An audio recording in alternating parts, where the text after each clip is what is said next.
دوستو، Pakistan film industry کی آج ایک ایسی ہیروئن کی انفارمیشن آپ سے شیئر کریں گے جو قدرتی ڈانسر تھی۔ اس کی چال خود ایک رقص تھی۔ وہ چلتی تو اس کا تمام جسم ہلکورے کھاتا جیسے سمندر میں جوار بھاٹا آتا ہے اور دیکھنے والے دیکھتے ہی رہ جاتے ہیں۔ دوستو، میرے چینل کو سبسکرائب کریں اور بیل نوٹیفیکیشن آن کرنا مت بھولیں تاکہ آنے والی تمام اپڈیٹس آپ کو ملتی رہیں۔ ویڈیو کو لائک اور شیئر بھی کریں۔ اگر ہماری کاوش آپ کو اچھی لگے تو کامنٹس باکس میں اپنی قیمتی رائے ضرور دیں۔ نیلو پاکستان فلم انڈسٹری میں ایک شہرہ آفاق نام۔ نیلو میں ڈانس کرنے کی صلاحیت بے پناہ تھی۔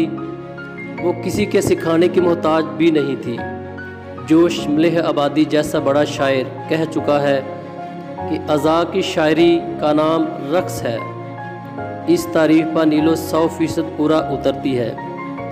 وہ مجسم رقص کسی شاعر کا منہ بولتا مصرع تھی۔ دوستو، ویڈیو مکمل دیکھیں کس طرح نیلو نے اپنی فلم انڈسٹری اور اپنی ذاتی زندگی میں اتار چڑھاؤ دیکھے۔ پہلی فلم انجام تھی۔ اس میں مختصر کردار تھا۔ اس کے بعد نیلو نے فلم 7 لاکھ میں کام کیا۔ اس میں بھی کردار مختصر تھا، لیکن نیلو نے اس فلم میں اپنی موجودگی کا احساس دلایا۔ فلم میں سنتوش اور صبیہ خانم کی جاندار اداکاری نے یہ ثابت کر دیا کہ ہمارے ملک میں کامیاب اور معیاری فلمیں بن سکتی ہیں اور ہمارے اداکار بھی کسی لحاظ سے دوسرے ممالک کے اداکاروں سے کم نہیں ہیں۔ مگر 7 لاکھ کی ایک اور سنسی خیز دریافت نیلو تھی۔ اس فلم میں نیلو نے ایک رقص کیا اور دیکھنے والوں کے ہوش اڑا دیے۔ گانے کے بول یوں ہیں: آئے موسم رنگیلے سہانے، جیا نہیں مانے تو چھٹی لے کے آجا بالما۔ سارا پاکستان اس نغمے سے گونجنے لگا۔ نیلو نے فلم 7 لاکھ کے اس گانے اور رقص کے ذریعے شہرت اور کامیابی کے پہلے زینے پر قدم رکھ دیا تھا۔ اس کے بعد فلم یکے والی میں نیلو نے کام کیا۔ اس فلم کی ہیروئن مسرت نذیر تھی۔ یکے والی کے بعد ماہی منڈا، پھولے خان اور پاٹے خان میں نور جہاں کے سامنے اسلم پرویز نے ہیرو کا کردار ادا کیا تھا۔ یہ اسلم پرویز کی پہلی فلم تھی جو کامیاب ہوئی، لیکن نیلو کی کامیاب فلموں میں ایک اور کا اضافہ ہو گیا۔ فلم آنکھ کا نشہ میں بھی، اس فلم میں بھی اس وقت کی 2 چوٹی کی ہیروئنیں صبیہ خانم اور مسرت نذیر ایک دوسرے کے مقابل تھیں۔ ان کے سامنے کسی اور کا چراغ جلنا مشکل تھا، مگر نیلو نے ان کے باوجود فلم میں اپنی موجودگی کا احساس دلایا۔ 1958 میں نیلو کی متعدد فلمیں ریلیز ہوئیں۔ نئی لڑکی میں وہ سائیڈ ہیروئن تھی۔ یہ اردو فلم تھی۔ دربار میں وہ صبیہ اور سنتوش کے ساتھ کام کر رہی تھی۔ اسی سال آخری نشان میں بھی کام کیا اور نمائش پذیر ہوئی۔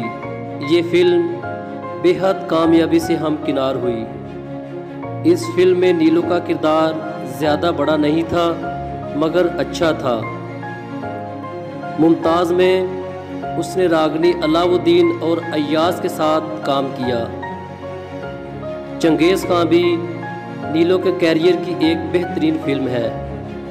نیا دور میں اس نے جمیلہ رزاق، اسلم پرویز اور دلجیت مرزا کے ساتھ کام کیا۔ جانے بہار میں بھی کام کیا۔ یہ فلم بھی اسی سال ریلیز ہوئی۔ پنجابی فلم کچیاں کلیاں میں اس نے مسرت نذیر اور صدیر کے شانہ بشانہ کام کیا۔ نیلو نے جن فلموں میں کام کیا وہ زیادہ تر کامیاب رہیں۔ اس کے دیکھنے والوں کی توجہ حاصل کر لی تھی، مگر ابھی تک وہ ہیروئن نہیں بن سکی تھی۔ ایک کامیاب ہیروئن بننے کے لیے اسے ابھی مزید انتظار کرنا تھا اور اسے صبر کرنے کی عادت پڑ چکی تھی۔ شیخ چلی میں بھی نیلو نے کام کیا۔ اس کا مرکزی کردار کامیڈین آصف جاہ تھے۔ مسرت نذیر اور علاؤ الدین اس کے دیگر قابل ذکر اداکاروں میں شامل تھے۔ فلم ناگن میں نیلو نے رتن کمار کے ساتھ کام کیا اور فلم کامیاب ہو گئی۔ درپن نے اپنی فلم ساتھی میں نیلو کے ساتھ کام کیا اور فلم کامیابی سے ہمکنار ہوئی۔ 1959 میں نیلو نے کئی فلمیں کی اور ریلیز ہوئیں۔ ان میں سے کچھ فلموں میں چھوٹے موٹے کردار تھے اور کچھ کافی جاندار کردار تھے۔ کچھ فلموں میں رقاصہ کے کردار میں تھی، مگر کچھ فلموں میں اس کے کردار بہت اہم تھے اور مرکزی کردار میں تھی۔ پنجابی فلموں میں لکڑ میٹی، شیرا، سچے موتی، للکار، اس کے ساتھ ساتھ کچھ اردو فلمیں بھی تھیں۔ نیند، کوئل 1960 اور 61 کے سال اس کے لیے مزید کامیابیاں لے کر آئے اور ان سالوں میں نمائش کے لیے پیش ہونے والی فلموں میں خیبر میل، صبح کہیں شام کہیں، دو راستے، انصاف، اسٹریٹ 77، شہزادی اور ایاز شامل ہیں۔ 1962 میں فلم حسن و عشق ریلیز ہوئی۔ اس فلم میں بھی رتن کمار کے ساتھ کام کیا، مگر یونانی پس منظر میں بنائی جانے والی یہ فلم کامیابی سے ہمکنار نہ ہو سکی۔ رتن کمار کے ساتھ نیلو کی یہ آخری فلم تھی۔ اسی دوران فلم 12 بجے اور دروازہ کی نمائش ہوئی۔ ان فلموں میں نیلو کے مرکزی کردار تھے۔ 1962 میں ایک اور فلم عذرا کی نمائش ہوئی۔ یہ فلم بے حد کامیابی سے ہمکنار ہوئی۔ ایسی ہی ایک فلم دوشیزہ تھی۔ بنجارن بھی اس کی کامیاب فلموں میں شمار ہوتی ہے۔ محمد علی کے ساتھ نیلو کی فلموں کی تعداد زیادہ نہیں ہے۔ اتفاق ہے کہ ان دونوں کی کوئی بھی فلم سپر ہٹ ثابت نہ ہو سکی۔ ان کی پہلی مشترکہ فلم پنجابی فلم تھی شیر دی بچی۔ نیلو اس وقت اردو اور پنجابی فلموں میں اپنی دھاک بٹھا چکی تھی۔ فلم لالا رخ، استاد، کرشمہ اور پرستان میں بھی محمد علی کے ساتھ کام کیا، لیکن کوئی فلم ہٹ نہ ہو سکی۔ نیلو نے تہلکہ خیز فلم بیٹی میں کام کیا جو 1964 میں ریلیز ہوئی۔ اس فلم میں نیلو نے اپنی اداکارانہ صلاحیتوں کا لوہا منوایا۔ نیلو نے اس فلم میں ماں کا کردار اس قدر خوبی اور مہارت سے نبھایا کہ فلم بین حیرت زدہ رہ گئے۔ یہ انتہائی کامیاب فلم تھی۔ ایک اور فلم جس نے ڈرامائی اداکاری میں نیلو کی صلاحیتوں کو اجاگر کیا بدنام تھی۔ اس کے فلم ساز اور ہدایت کار بھی اقبال شہزاد تھے۔ بدنام کی کہانی مشہور افسانہ نگار سعادت حسن منٹو نے افسانے جھمکے سے اخذ کی گئی تھی اور اسے فلم کے سانچے میں ڈھالنے والے ریاض شاہی تھے۔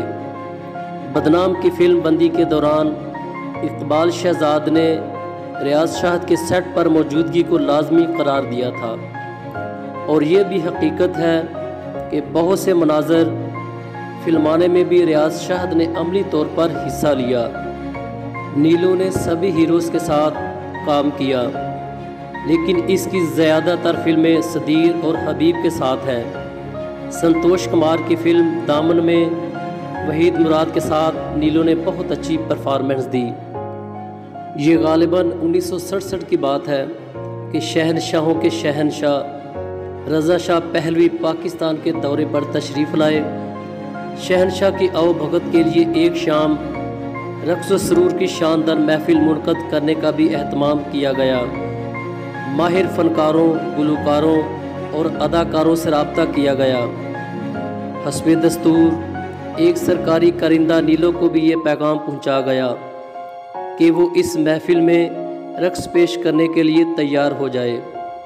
نیلو نے انکار کیا تو اعلیٰ حکام نے واضح کر دیا کہ اگر نیلو اپنی مرضی سے نہ آئی تو اسے پولیس کے پہرے میں آنا پڑے گا۔ یہ سنا تو نیلو نے خودکشی کے لیے خواب آور گولیاں کھا لیں، بے ہوش ہو گئی۔ نیلو کو فوراً ہاسپٹل پہنچایا گیا۔ جہاں ڈاکٹروں نے فوری طور پر اسے طبی امداد فراہم کی۔ معدے کو صاف کرنے کی مہم شروع کر دی۔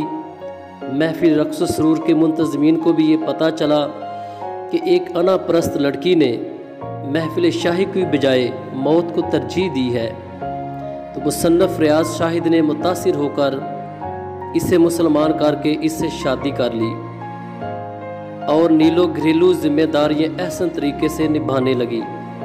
ریاض شاہد فلسطین کی آزادی کے موضوع پر زرقا نامی فلم بنانا چاہتا تھا، اور اس کے لیے ایک مجاہدہ کے کردار کے لیے اسے کوئی لڑکی نہیں مل رہی تھی جو اس کردار کے ساتھ انصاف کر سکے۔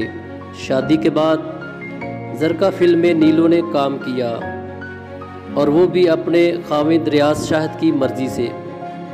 اس فلم میں نیلو نے بہت سخت محنت کی۔ فلم زبردست کامیاب ہوئی۔ اس فلم میں عوامی شاعر حبیب جالب کی لکھی ہوئی نظم کو شامل کیا گیا جو قابل ذکر ہے۔ تو کہ نا واقف آداب شہنشاہی تھی، رقص زنجیر پہن کر بھی کیا جاتا ہے۔ اس وقت نیلو کے 3 بچے تھے جب ریاض شاہد سخت بیمار پڑ گئے۔ نیلو پہ غم کا پہاڑ ٹوٹ پڑا، یہاں تک کہ وہ دنیا سے رخصت ہو گیا۔ پریشانی کے عالم میں تھی۔ بچوں کی پرورش کے لیے دوبارہ فلموں میں کام کرنے کا فیصلہ کیا۔ 1974 میں نیلو نے اردو فلموں خطرناک، عزت اور ہیرا میں کام کیا۔ اس کے ساتھ ساتھ پنجابی فلموں میں بھی کام کیا۔ میرا نام پاٹے خاں، اتھرا، رجو، سلطانہ ڈاکو، خوفناک، عیاش، واردات، تیرا بھی جواب نہیں، جرم، میں کیتا سی، ڈنکا، صدقے تیری موتوں، اج دی کڑیاں، گنڈا، میرے بادشاہ، نذرانہ، انقلاب، آرڈر اور خطرہ 440 1982 میں نمائش کے لیے پیش کی گئی۔ اس کے علاوہ بھی بے شمار فلموں میں کام کیا۔ نیلو نے گزشتہ تقریباً 8 سال سے فلمی دنیا میں موجود تھی۔ اس نے سوچ لیا کہ اب پھر اداکاری کو خدا حافظ کہنے کا وقت آ گیا ہے، اور اس نے ایسا ہی کیا۔